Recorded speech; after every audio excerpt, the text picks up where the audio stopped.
All right. I'd like to start off by saying Barakatah Yahweh, Ba'ashem Yahweh Shai, Ba'ashem Rakha Kodash. Welcome to another live lesson. The name of this one is Revelation chapter 20. And this video is inspired by a comment that Elder Pastor made. I believe that was the last video he did. Can't remember the name, Salakia. So many videos that go up, you kind of forget the names of these videos. But I believe it was the very last video he put up, and he mentioned that someone should do a breakdown on Revelation chapter 20. So I thought that was, a good idea, because I didn't have anything, on the burner, so to speak. And I was, searching for something to go into, Lord's will to edify, and Lord's will to be an edifying lesson. Now, before we begin, I would like to say that there are certain scriptures in the Bible that are difficult to understand sometimes, because when people read the Bible, they try to read it like a fable. They try to read it like a book, that you pick up and you read from the beginning to the end. And they try to understand it that way. They figure they start at page 1 and go all the way to the last page, they'll be able to get the whole story and the meaning of the scriptures. But that's not how the Bible is written. Let's go real quick to the book of Isaiah, chapter 28. And also the Bible is written in parables, which parables are pretty much a riddle form. It's parabolic. Sometimes when you read the scripture, sometimes it's straightforward, and sometimes it's in an allegorical sense, but it means something else. It may be written a certain way, but it means something else, And the Lord has given us the teachers to be able to break those mysteries down, to us, and if the Spirit is working with you, you'll see that. If not, then I don't know what to tell you. Isaiah 28:9. Whom shall he teach knowledge, and whom shall he make to understand doctrine? Meaning the Most High is going to, this is a question, who is the Lord going to teach knowledge, and who is he going to make to understand doctrine? Them that are weaned from the milk and drawn from the breast, because when we all come into this thing at first, we come into this thing like babies, sucking their mother's breast to get that nutrition or those nourishments to be able to grow. So once a baby no longer has need of his mother's milk, that means the baby is weaned. So once a brother comes into this thing and they learn for a certain period of time, the milk of the scriptures, then eventually it comes a point where they're ready for solid foods, so to speak. So who's the Lord going to teach? Those that are drawn from those that are weaned from the milk and drawn from the breast. Now you're ready to go on unto perfection. Then it goes on to say, for precept must be upon precept, precept upon precept, line upon line, line upon line, here a little and there a little. So in other words, when you read these scriptures, the scriptures jump.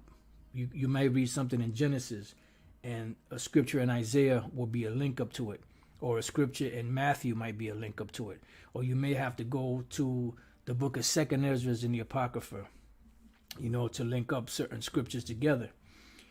Also this is dealing with, how the scriptures have taken Jake a little here and a little there, but the Bible is a puzzle. And sometimes when you read a particular chapter, it doesn't follow in succession, It jumps around in history. And such is the case with the book of Revelation, the 20th chapter. And we'll give you an example of that as we read through it.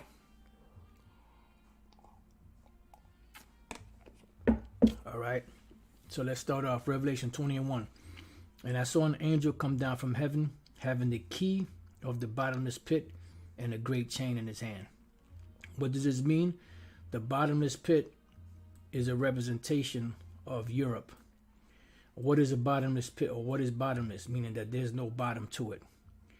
All right. So a bottomless pit would be something that has no bottom to it. So how do we know that this is actually speaking about lands and is not actually speaking about a place called hell, as these people try to make you believe? Well, let's go to the book of 2nd Ezra, chapter 5 and verse 23. And it states, and said, O Lord, that bearest rule of every wood of the earth, and of all the trees thereof, thou hast chosen thee only one vine. And of all lands, so what are we dealing with here? Lands. First we were dealing with trees and vines. Now we're dealing with what? Lands. And of all lands of the whole world, thou hast chosen thee what? One pit. And what is that one pit? That one pit is the land of Israel. That's the pit that the Lord. So lands are considered to be pits. But these pits, some of them are fruitful, have many different nutrients and resources in it, different minerals, and where you could grow vegetation, spices, so on and so forth. And some of them don't. And it just so happens that in Europe, they have a lack of mineral resources. That's why they can't grow a lot of food there. They have to outsource their food, so to speak, or not outsource. They have to bring in their food from other sources like India and different other places, the islands and places that are fruitful in vegetation, to be able to import into their particular country. And that is the case with Europe. And that's why it's called a bottomless pit, because no matter how far down you dig, you're not going to find the nutrient-rich soil that you would if you went to places like India or Israel, or around the so-called Babylon, Iraq, Iran, and those areas where they have rich soil in certain places. This is why the so-called scholars call that region, they call it the Fertile Crescent, because that's where the world started to be repopulated again by Noah's three sons, Shem, Ham, and Japheth. All right, so the bottomless pit is Europe. So the key of the bottomless pit, the key is a representation of locking somebody up. It says the bottomless pit is Europe, and a great chain in his hand, and the great chain is a representation of slavery. All right, so now what we're going to do is we're going to hit this word bottomless pit, because they try to say that this is it's from the Greek word abusos, is where you get the word abyss, right? And listen what they say: bottomless, unbounded, the abyss, the pit, the immeasurable depth, which all of this is correct. Now when we get here of Orcus, a very deep gulf or chasm in the lowest parts of the earth, used as a common receptacle of the dead, and especially as the abode of demons, right? Now there was somewhere else that I read, right? Here it says, and of deathless, an example, specially infernal. There's nothing in this word that implies anything to do with infernal. What is infernal? That means inferno, or like to burn. There is nothing in this word itself that indicates anything to do with fire. Okay? And now it comes from a compound word. Abusos, or abyss, comes from a compound word of alpha and buthos. Now what is alpha? Alpha is the very first letter of the Greek alphabet. First letter of Greek alphabet. Okay? The beginning and the end. So alpha, or beginning, right? And then you have the other part of the root word, which is buthos. Now what is buthos? The bottom or depth of the sea itself, the deep sea. So notice it has nothing to do with infernal, hot, fiery flames, none of that. But this is what they do. Now another key here is what? Orcus. Now who is Orcus? Orcus is a false god that of the Romans, where they so-called send the abode of the dead, or the so-called infernal region, so-called. And when we go here, I just typed in who was Orcus. Orcus, Latin Orcus, was a god of the underworld, punisher of broken oaths, in italic and Roman mythology. So it's a mythology that was what? That was linked in to the scriptures. And this is why you have that lie of hell being taught out there. But that's another topic for another lesson. If any brother wants to jump on that, they can jump on that and get down. You know, so we're going to go back to Revelation chapter 20 and verse 1, and we're going to deal with a great chain in his hand, which the great chain is a representation of slavery. Let's go to the word chain, because the word great is megas, and the word chain is halusis, a chain bound by which the body or any part of it, hands, feet, is bound. Now, when I look right here, of uncertain derivation, a fetter or manacle. Fetters go on the feet, manacles go on the hand. Bonds, chains. So it's a representation of what? Slavery. So now let's go to a couple of precepts. Let's go to the book of Psalms, chapter 2, verse 8. And it says, or reads, ask of me, and I shall give you the heathen for thine inheritance. So what does it mean to give you the heathen for your inheritance? It means to give them as servants. Because pursuant to the law, we are supposed to take servants, slaves of the heathen, of the other nations. It says, in the uttermost parts of the earth for thy possession, because we're going to inherit the nations as slaves, and we're going to inherit pretty much the world and many more things. That's just giving it a light understanding. That's another lesson. Now let's go from there to the book of Psalms, the 149th chapter and the 5th verse. Let the saints be joyful in glory. Who are the saints? The Israelites. You could go to the previous chapter to prove that. Let them, and what is the glory? The glory is the kingdom of heaven. Let them sing aloud upon their beds. Why? Because when we get to the kingdom, we're going to be happy. You know, like today, you have these international banking families, these rich men of the world, that when they get up in the morning, they're happy because they have everything. But they have everything on as a sleight of hand, or as a fraud or oppression, and they're going to lose it all. And shalom to the elders in Akim and Akwarth on the comment board. Shalom, GMS Italia. Shalom, brother. It says, let the high praises of the Most High be in their mouth, which is what? The Bible. And a two-edged sword in their hand, which is what? A killing instrument. For what purpose? To execute vengeance, because there's going to be an execution of vengeance, and that's another topic. Upon the heathen, because it's not going to be upon the Israelites, it's going to be upon the heathen. Why? For what they've done. And punishments upon the people, because they have to pay. And this is their first destination after the destruction is what? Slavery. To bind their kings with chains. See? So who are their kings? Their leaders with chains. Put them in those chains. Now this scripture here in Revelation chapter 20 was a time period where Satan, or the adversary, which is not the spiritual demon Satan, but the physical counterpart, which are the Edomites, so-called white people, so you could understand, they were bound. There was a dark cloud put over them. They were in the region of Europe, because that's where you had the Roman Empire, the Greek Empire. They spread abroad. They took down a lot of Germanic tribes, and they had all of those lands. So when they fell, they were in chains. Some of them were actual slaves.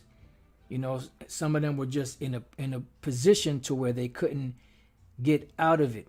Just like we're under curses and we can't get out of it till the Lord frees us up and gets rid of that dark cloud. Well, they were under that dark cloud for a certain period of time. So it says to bind their kings with chains and their nobles with fetters of iron. And that is a representation of slavery, total subjugation. To execute upon them the judgment written, because we read about this all throughout the scriptures. He that leadeth into captivity shall go into captivity, and many others. This honor have all his saints, praise ye the Lord. So this is an honor to be able to put these nations into slavery. So any Israelite that doesn't want slaves, there's something wrong with their faculties. The mind faculty not right. Inside joke.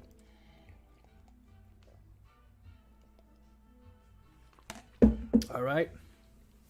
Now, let's go back to Revelation chapter 20. Revelation 20 and 2. And he laid hold on the dragon, that old serpent, meaning the angel, which I believe this angel is Yahushua, because it says that he has a key of the bottomless pit. When you go to the first chapter, the 18th verse, it speaks about Yahushua having that key. It says, and he laid hold on the dragon, which the dragon is the Roman Empire, and is also representation of the whole beast, with the 7 heads and 10 horns. The whole thing is a representation of the 7 major empires of Esau. Is also a representation of the of NATO and the EU, and everything that they have. That old serpent, which goes back to the Garden of Eden, because that same spirit that was in that man, that was in the garden, that was called the serpent, is the same spirit that was in Cain, and is the same spirit that was in Esau, and is the same spirit that's in you Edomites, or you so-called white people today, which is the devil, which is a slanderer, a deceiver, and Satan, which is what? The adversary. And this is why people don't understand, because they're taking this literally as it being the spiritual demon Satan, which is not, because the spiritual demon Satan is in total order with the Most High and bound him 1,000 years. And this is a key date. Now, like I said, when we get further down, I'm going to show you how the time periods of that 1,000 years jumps. And this is why, if you don't understand that history, you're going to get confused when you read this, because it's going to sound like, once Satan is or Esau is put into captivity, there's going to come a time where they're going to get out of it and then put us back in captivity. No, that's not going to happen. All right, so now let's deal with that. Let's go to dealing with the dragon, that old serpent, which is the devil and Satan. All right, let's go from there to the book of Revelation chapter 12. And I believe that's verse 3, right? Yep. The red dragon, Satan, which this is a representation of Esau's whole power structure. All of the kingdoms, starting from the Greeks, the Romans, the French, the Spanish, Germania Major, Germania Minor, and Great Britain. I believe that was all 5. Let me see. The Greeks, the Romans, the French, the Spanish, Germania Major, Germania Minor, and the British. That's it. That's their whole, the 7 heads, the 7 empires of the so-called white men that ruled, beginning with the Greek Empire. So when the Greeks came into power, which were the first Edomites to take control of the known world, that began the beginning of this great red dragon. All right, having 7 heads and 10 horns and 7 crowns upon his heads, which shows you here that this is not dealing with the spiritual demon Satan. This was an actual beast that John saw in his vision, but that beast was a representation of different empires. How do we know that? When we go to the same book of Revelation, chapter 17 and verse 9. It reads, and here is a mind which has wisdom. So now the angel is going to break this down to the apostle John, which he still really didn't understand, but this really was written down for us today so that we can understand what is meant by this great red dragon with 7 heads and 10 horns and the crowns upon their horns. It says the 7 heads are 7 mountains, which mountains in the scriptures is a representation of governments. You have the G used to be the G8. They kicked Russia out, so now it's the G7, which is a meeting of top or major governments. And what do they, when they come together, what do they call that? They call that a summit. Now, what is a summit? What is a summit? Let's see what comes up.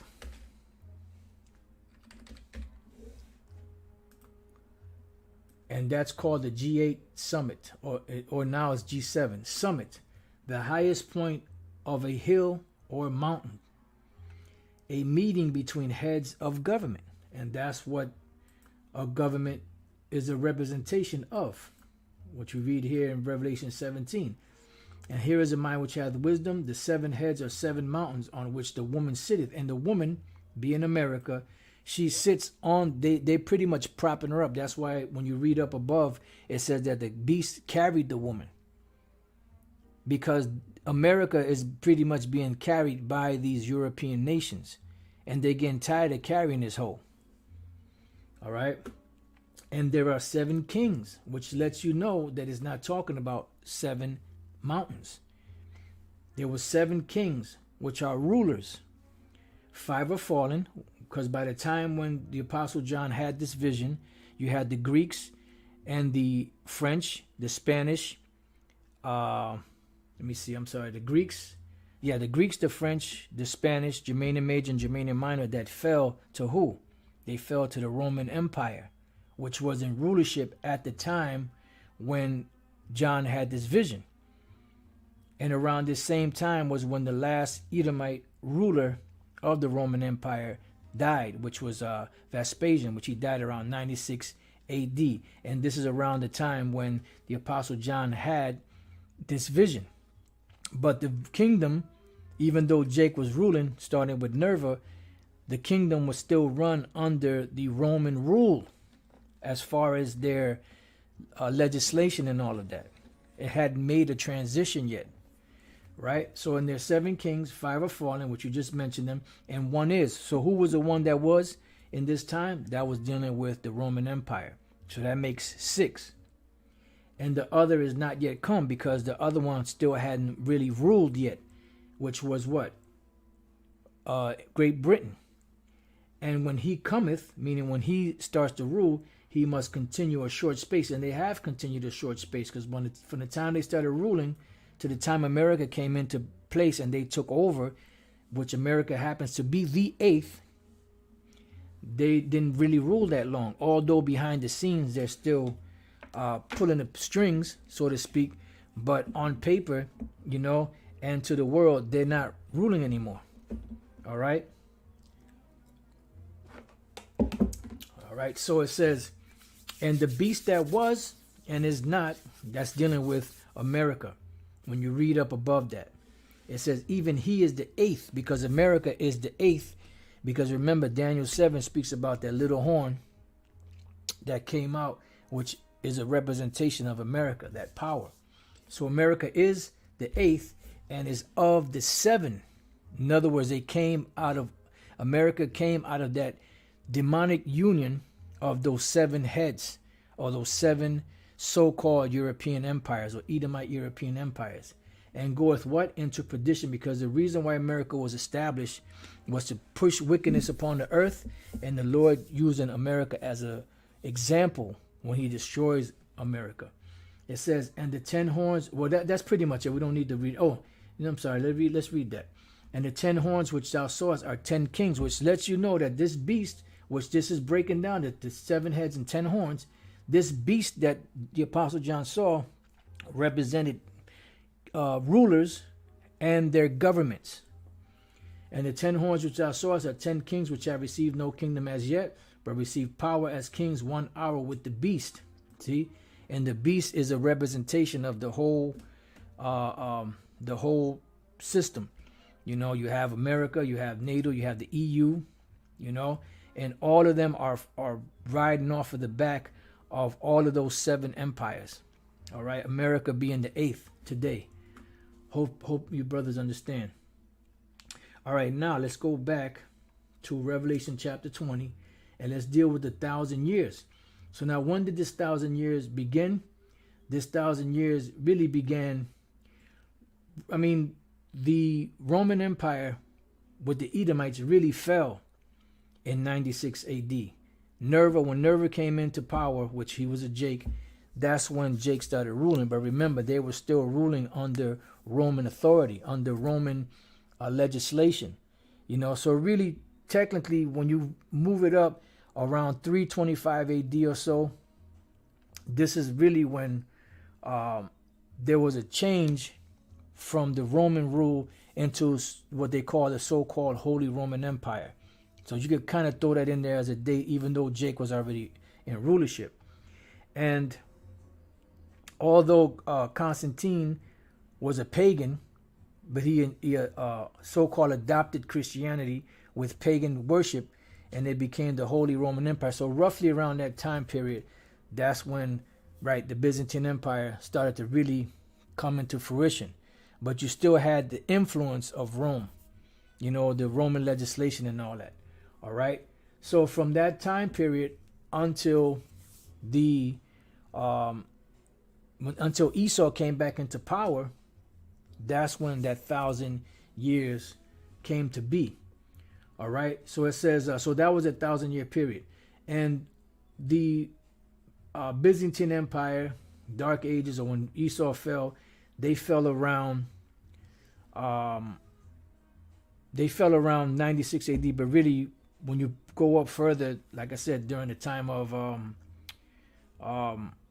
Constantine, and when you type in when did the Renaissance begin, they say the 1300s. It's really more like the mid 1300s, which lines up with the 1,000-year period from around the time of Constantine till the beginning of the Byzantine Empire. But they really started getting deep into it, into the Renaissance around the mid 1400s into the 1500s. Okay? Yeah, that's right. The Renaissance rebirth, deadly wound was healed. That's right. That goes with Revelation 13. Yep, you got the Renaissance. Yep. All right, so going back, it says, so the Lord laid hold on the dragon, that old serpent, which is the devil and Satan, which is dealing with Esau, and bound him 1,000 years. So they put a prison sentence on Esau for that time period, and cast him into the bottomless pit because they were still in Europe, and shut him up, and set a seal upon him. So when they sealed him, he couldn't go anywhere. It's just like when somebody's thrown in prison, they can't go anywhere. They're locked up, and they gotta wait until the date when they can be released. So that's what happened to Esau, that he should deceive the nations no more till the 1,000 years should be fulfilled, and after that he must be loosed a little season. And that's what happened. They were loosed that little season, which is what the so-called Renaissance period. Now, which we read here that the Renaissance started around 1300, but it really was around the mid 1300s. All right. So this is the point in the chapter where it starts to jump, because if you read into the next verse, you're gonna think that this 1,000 years here is connected to this 1,000 years, and it's not. Because here it says after that he must be loosed a little season. So what we have to do is, instead of reading on, we got to jump down to the 7th verse. Satan free doomed. Right here it says what? He must be loosed for a little season. Satan free doomed. See? So we read here Revelation 27, and when the 1,000 years are expired, meaning this 1,000 years, that first 1,000 years, it says, and when the 1,000 years are expired, Satan or Esau shall be loosed out of his prison, meaning they're going to come out of that cloudy haze, so to speak, and those chains are going to be taken off them, and they're going to be able to take root once again in the earth. But how is it that they took their root in the earth? Well, let's read on. And shall go out to deceive the nations which are in the 4 quarters of the earth. So the very first thing they did was they deceived the nations which were in the 4 quarters of the earth. And how did they do that? Through the Renaissance period. And the brother from Italia, he put the term iconoclasm, which iconoclasm is a compound word. Icon, which is image, and clasm, which is the defacing. All right. Here he goes. The rejection or destruction of religious images as heretical. The doctrine of iconoclasm. Because how is it that you can be an Edomite, a so-called white man, right?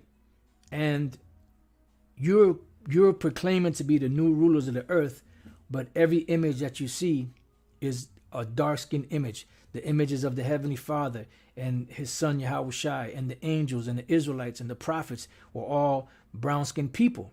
So how can you rule having this as the paintings that you're supposed to represent? So they had to take it down and destroy it.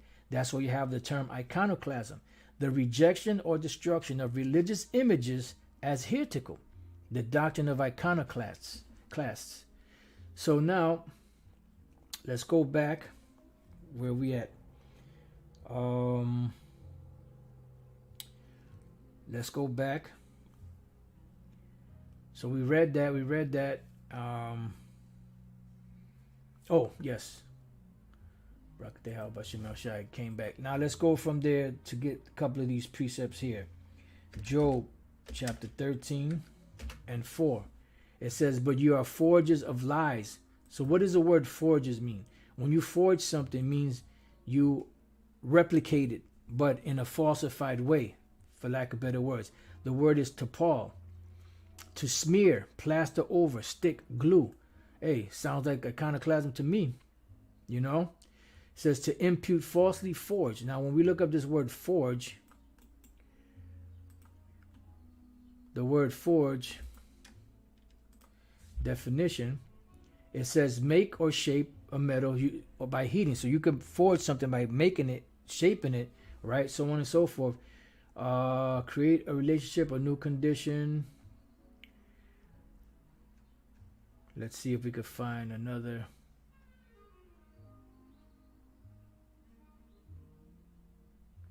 Let's see what this says.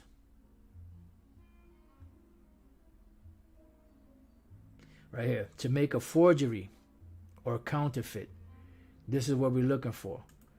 Forgery or counterfeit. The act of forging something, especially the unlawful act of counterfeiting a document or object for the purpose of fraud or deception. So we just read that you are forgers of lies. You know, it says here to smear, plaster over, stick, glue.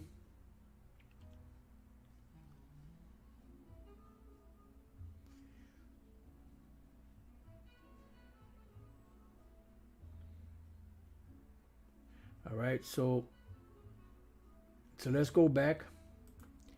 It says, but you are forgers of lies, you are all physicians of no value. So that's what they are. They're forgers of lies. Now let's go from there to the same book of Job 9:24. Because how did they forge these lies? Job 9:24. It says, the earth is given into the hand of the wicked. So the scripture is saying that the earth is given in possession to the wicked. We read in the scriptures that the wicked are identified with the Edomites, although you have wicked among all nations, but the nation of the Edomites are the wicked. So the earth has been given into their hands. So what did they do when the earth was given into their hand? He covereth the faces of the judges thereof. So what does it mean to cover the faces of the judges thereof? It means to plaster over, to smear, to hide, to forge, to make a forgery. Right? So we look at the word covereth. You have the word kasa, to cover, conceal, hide. So they hid something. What did they hide? It says the earth is given into the hand of the wicked. He covereth the what? The faces of the judges thereof. Who is the top judge of everything? The Most High Yahweh. How did he cover the Most High's face as a judge thereof? By putting up his face, his forgery. You see? By him putting himself up as being the Most High. You go to 2 Thessalonians, the 2nd chapter. It tells you how he sits in the temple of the Most High, showing himself that he is the Most High, that he's worshipped. You see?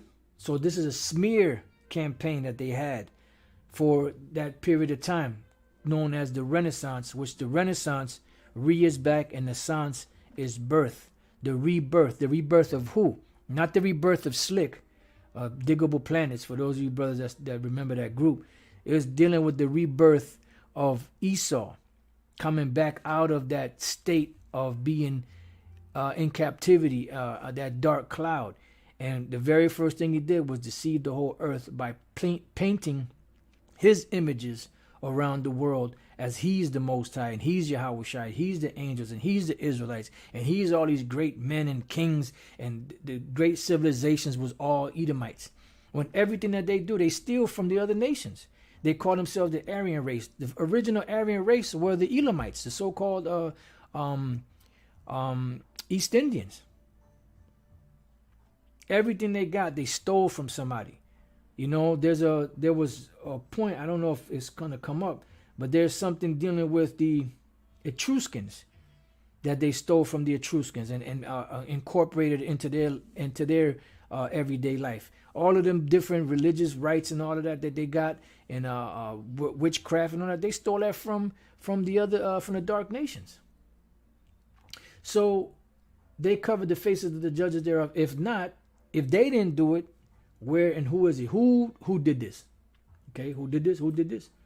Who did it? Who done it? What nation of people fits this bill? Who did this?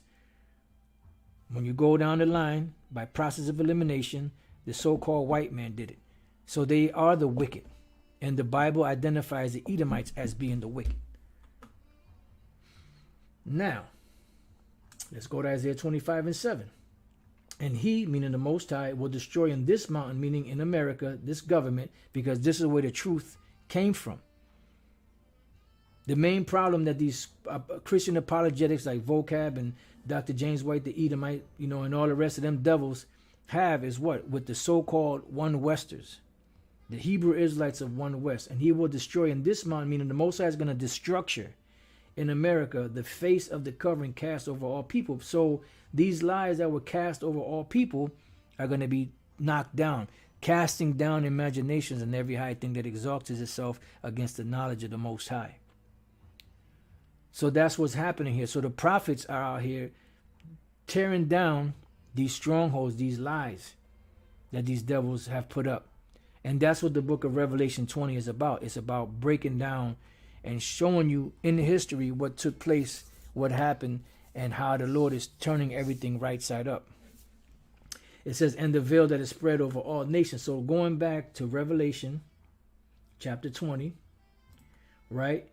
We'll get back to this later, Lord's will, the Gog and Magog part, which is Russia. Now that we read the first 3 verses and that 1,000 years, and we linked it up with the 7th and the 8th verse for the 1,000 years, that was a time from the ending of the Byzantine/Dark Ages and the beginning of the Renaissance until this time now. All right. Now we do is we jump back in time. We jump forward in time after Esau does what he does, right? And this verse 4 is talking about the kingdom of heaven. This 1,000 years is talking about in the kingdom of heaven. Totally different from the 1,000 years in the previous verse, even though it seems like it's going lined up with the 3rd verse. It's not. Revelation 20:4, and I saw thrones. So this is what the Apostle John saw. He saw actual Israelites ruling in the kingdom of heaven. And they sat upon them, and judgment was given unto them. And I saw the souls of them that were beheaded for the witness of Yahweh Shai, which are the men of the Lord, the prophets, the apostles, the rest of the men, teachers, so on and so forth, and for the word of the Most High, and which had not worshipped the beast, neither his image, neither had received his mark upon his foreheads or in their hands, and they lived and reigned with Yahweh Shai 1,000 years. This is in the kingdom of heaven. A totally different 1,000 years than the previous verses. All right, so let's go from there. Let's deal with the book of, let's go to Matthew chapter 19, dealing with the thrones. Matthew chapter 19 and verse 27. And it said, and it reads, the disciples' reward. See? Matthew 19:27. Then answered Peter and said unto him, behold, we have forsaken all and followed thee. What shall we have therefore? So we gave everything up. So what are we going to receive in return? Right? It says, and Yahweh said unto them, verily I say unto you, that ye which have followed me in the regeneration or in the reincarnation, when the Son of Man shall sit in the throne of his glory, which is what? The kingdom of heaven, and the Israelites being joint heirs with the Lord, ye also shall sit upon 12 thrones, judging the 12 tribes of Israel. This is what this fourth verse is speaking about. That's what this 1,000-year period here is speaking about in the kingdom of heaven. Okay, and that's why the Apostle John saw thrones. Now, let's go from there to the book of Psalms, chapter 122 and verse 5. For there are set thrones of judgment, the thrones of the house of David. So the house of David, the men that were with King David, they're going to be sitting on thrones in the kingdom of heaven. There's going to be a government, a governing body. All right. And that's going to be in the kingdom of heaven. So Revelation 20 and 4 is totally different than Revelation 1 to 3. This 1,000-year period here is different from this 1,000-year period here. This 1,000-year period was from the fall of the Roman Empire till the Renaissance period. And this 1,000-year period here in the fourth verse is dealing with the kingdom of heaven. Two totally different time periods. Now, let's go back. Now let's go to Revelation chapter 5 and verse 9. And it reads, and they sung a new song, saying, thou art worthy to take the book and to open the seals thereof, dealing with Yahweh, for thou wast slain and hast redeemed us to Yahweh by thy blood out of every kindred and tongue and people and nation, because the Israelites are scattered among all nations. And that's why it speaks about those nations being blessed, because Israelites are there. And has made us unto our power, Yahweh, kings and priests, and we shall reign on the earth. All right. So this 1,000-year period here of the thrones, what the Apostle John saw, this is dealing with in the kingdom of heaven. All right. Now, from this point, right, we'll jump to the very last part of verse the fifth verse, because this 1,000 years, I mean, it all goes together, but I just want to make the point. And they lived and reigned with 1,000 years, right? This is the first resurrection in the kingdom of heaven. So the first 1,000 years is the first resurrection. Blessed and holy is he that had part in the first resurrection. On such the second death, which is the destruction, the nuclear missiles, hath no power. Why? Because they're sealed to be delivered, to go into the kingdom of heaven, to sit on thrones through the first resurrection. But they shall be priests of the Most High and of Yahweh. And in the 5th chapter, we read they're going to be kings also, and shall reign with him 1,000 years. So these 3 verses here are all speaking about the kingdom of heaven. Salaki for a minute.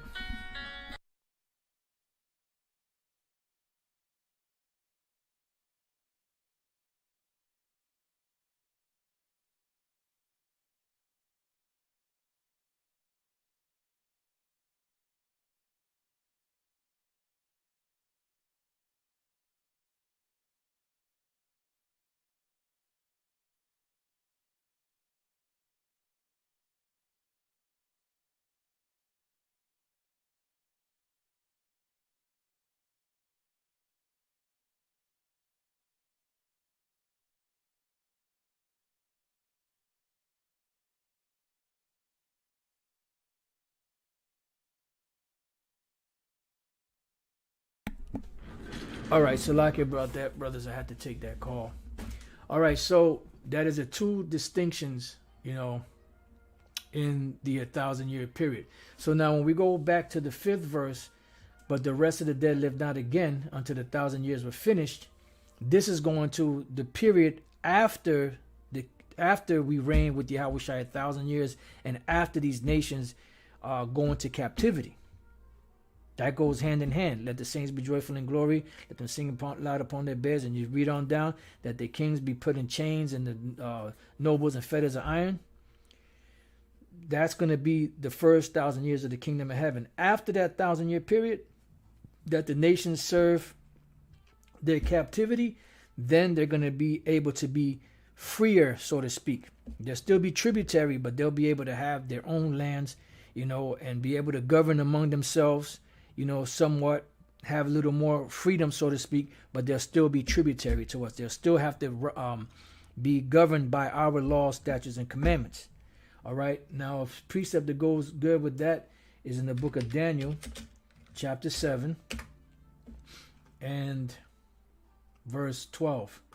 As concerning the rest of the beasts, which are the other nations, they had their dominion taken away, because they're gonna be taken away for a certain period of time, yet their lives were prolonged for a season in time. Why? Because eventually the nations will have their own lands, be able to govern themselves and kind of come and go, among themselves, but they'll still be tributary to us. They'll still be our servants and our slaves. The only ones that will not be around are the ones that are going to get Obadiah 1:18. All right, so you could go read that so you can understand what that means. You read Obadiah 1:18 and you'll understand what nation is not going to be around, after that 1,000-year period, because all nations for the first 1,000 years in the kingdom of heaven will be servants. They will be slaves, outside of the nation of Israel. But after 1,000 years, one particular nation is going to be Obadiah 1:18, and you can read about that and you find out who that nation is. Hit.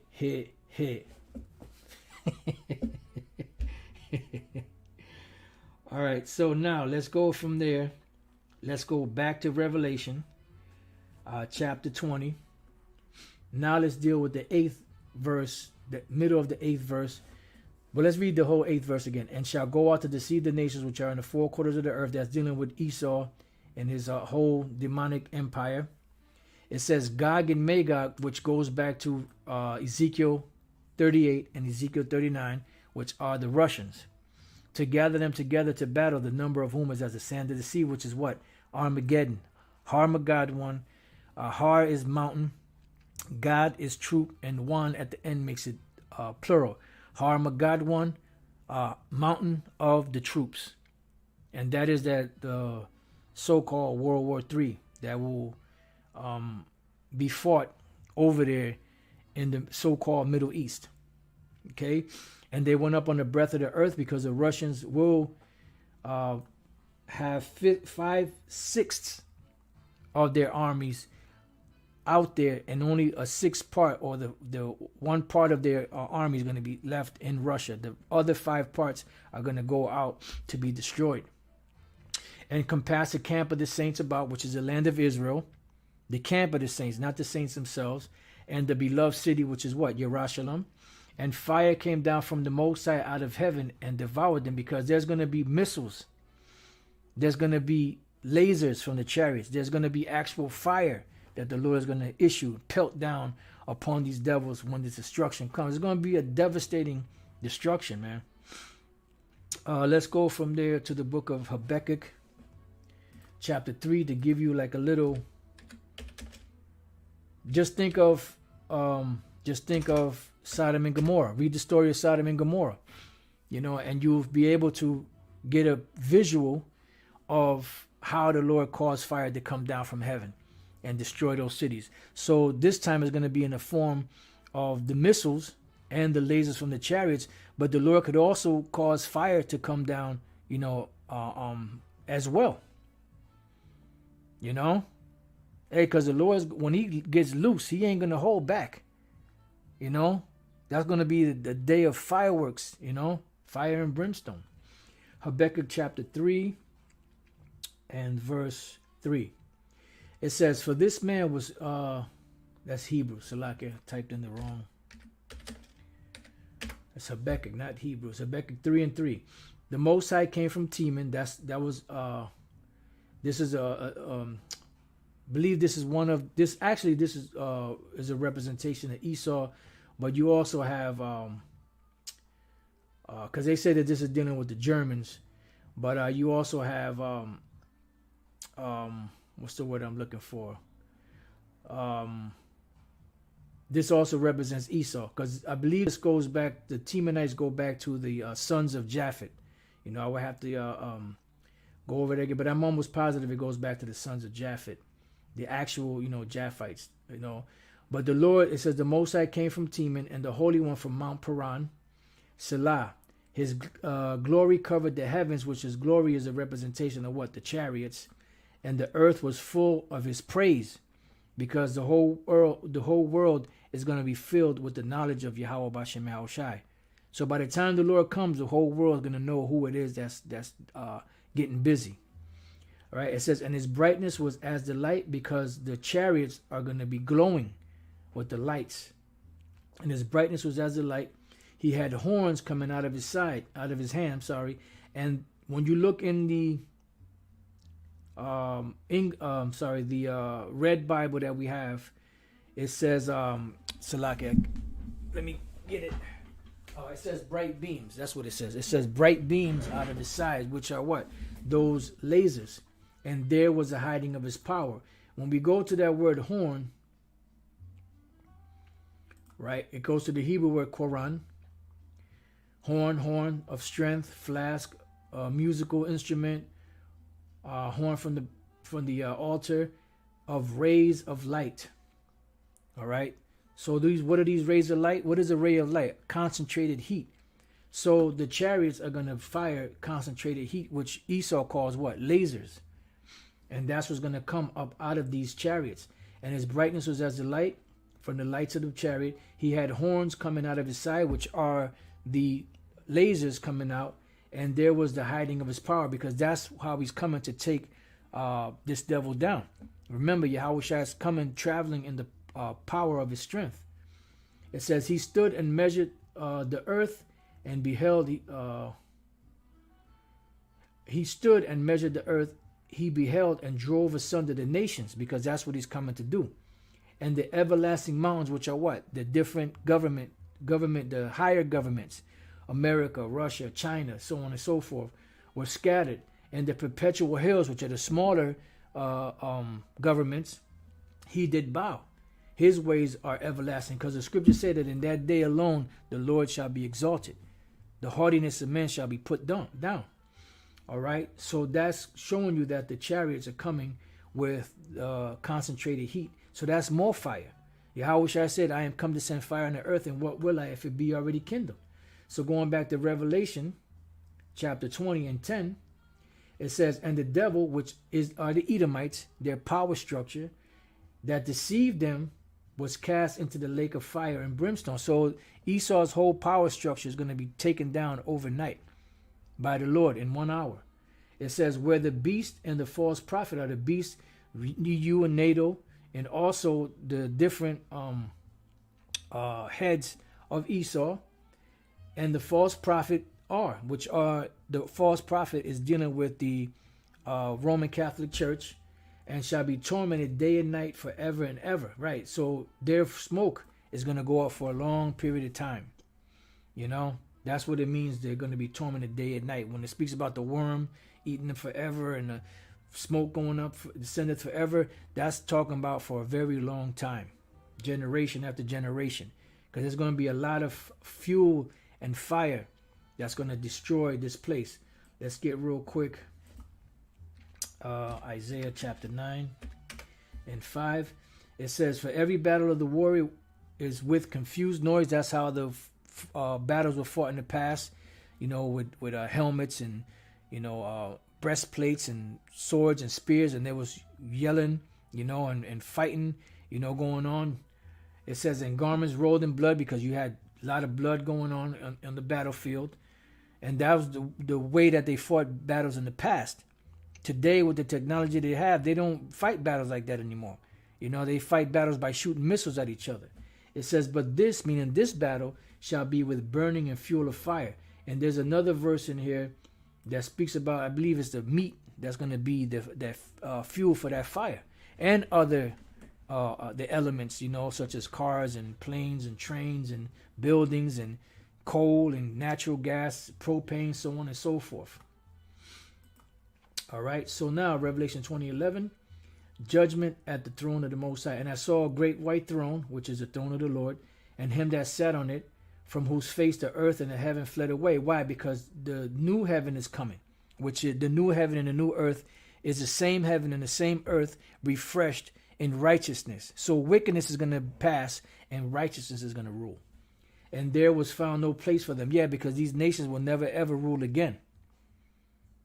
You know? So our kingdom, which is Yahweh kingdom, we join heirs with him, is going to be an everlasting kingdom, which shall not be let out to other people.